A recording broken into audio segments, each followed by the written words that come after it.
The fifth presenter is Todd Alexander of AMProtection. Hello, my name is Todd Alexander. Lindsay Lozo and I are co-founders of AMProtection, which seeks to improve orthopedic device patient outcomes. Chances are you know someone who has a titanium knee or hip replacement. Each year, more than 600,000 knee and hip replacements and 2 million fracture fixation devices are implanted in the U.S. each year. These devices are used to improve patient outcomes and improve quality of life. However, infections associated with these implants cause pain and suffering for 150,000 people and cost hospitals over $250 million annually in revision surgeries and extended stays. Infections are currently treated by implant removal, scraping out of the infected tissue known as debridement, or systemic antibiotics.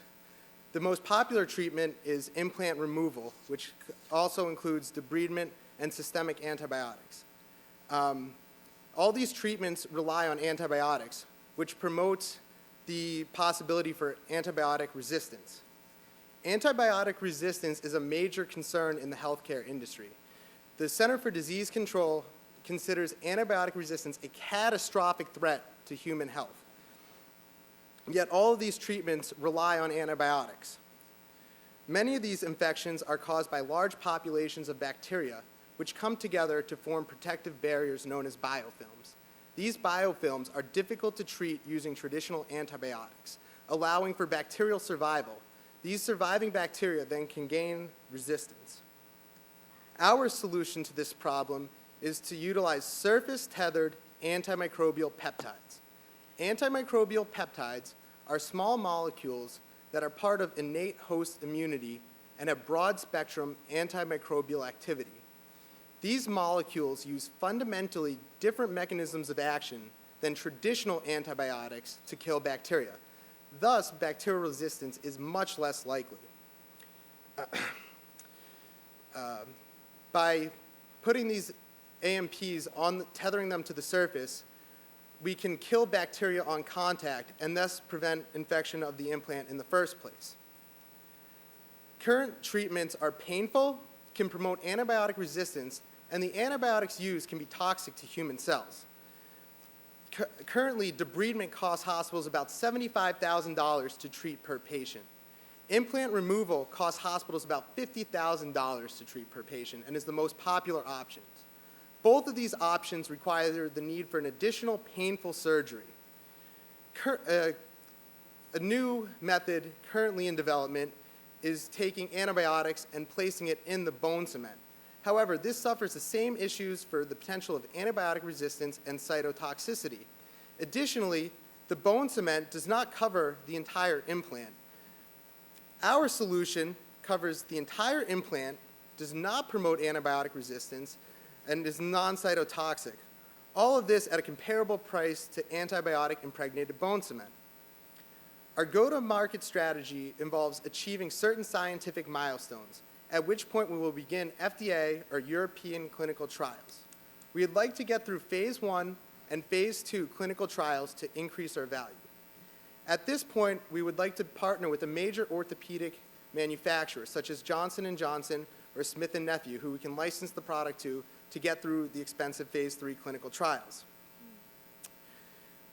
Through strategic partnerships, we believe we can capture 15% of the orthopedic knee and hip market and generate $9 million of annual revenue 5 years out. This is expected to increase as the number of knee and hip implants is expected to increase dramatically. Additionally, we take away the worry from orthopedic patients about having to worry about infections. Instead, they can go to worrying about the things they can now enjoy again. The team consists of myself, a PhD candidate in biomolecular engineering, Lindsay, a PhD candidate in chemical engineering.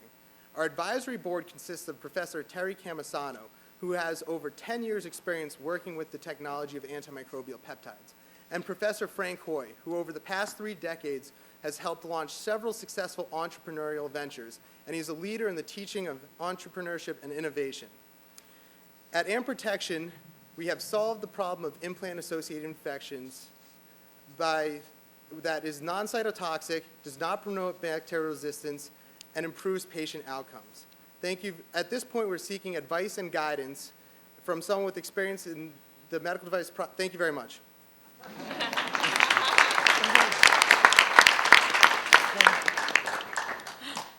So this is really important as all the baby boomers grow up and they find themselves with these problems. Big market. But how are you actually deploying AMP? Is it integral to the orthopedic device? Is it something you layer on? At what point is the contact? So they will be chemically bound. We have a system which, for many reasons I'm not going to describe here, but yeah, it's chemically bound to the surface. So it happens during the manufacturing process of the orthopedic device? Yes, so when we'd license these companies, we would, give them essentially the formula to put it onto their implants. Okay, great. And is there anything that would prevent you from deploying them in hospitals? Is there any special treatment that's involved in the room itself in order to put those in? Nope. So the antimicrobial peptides, our surface coating, would be put on at the manufacturing device facility. And so when it gets to the hospitals, everything would proceed as usual. There would be no change as far as hospital procedure. Okay, and are these treated the same as devices? It's not in any way, it's just a device. Yes, so the primary mode of action for these implants will still be mechanical. Okay. And that's the way we'd like to go through the FDA. Again, we're seeking advice from someone who's knowledgeable in that area, so if anyone wants to come up after and talk about that, that'd be great. Okay, and in terms of your pricing, right now you are modeling it around, I think it was $650. Is that $650 per unit, and how large a sample would someone have to produce in order to keep that number stable? Actually, so that number is a little high. That's based Okay. off what we're doing in the laboratory right now. When you scale it up, prices will hopefully come down for all of the components, and so that's factored in there. So ideally, we could actually even lower that price point. But yeah, that is per implant. Okay. It's a preventative measure, so if you're going to license it, you're going to put it on all your implants. Okay, great. How do you plan on bringing it from phase 2 clinical trials to the actual potential partners that you have lined up or will have lined up? So knock on wood. Hopefully phase 2 goes perfectly, no issues. So at that point, we'll have increased our value proposition. Again, I'm a scientist by background, so I don't know the nitty-gritty details, but we would like to, at that point, be like, go to one of these major companies and show, hey, we have these successful trials, and work it out as either part of the licensing deal or some sort of partnership to help us get through those phase 3 trials. If not, at that point, if we have successful phase 2 trials, we can raise the money on our own and get there.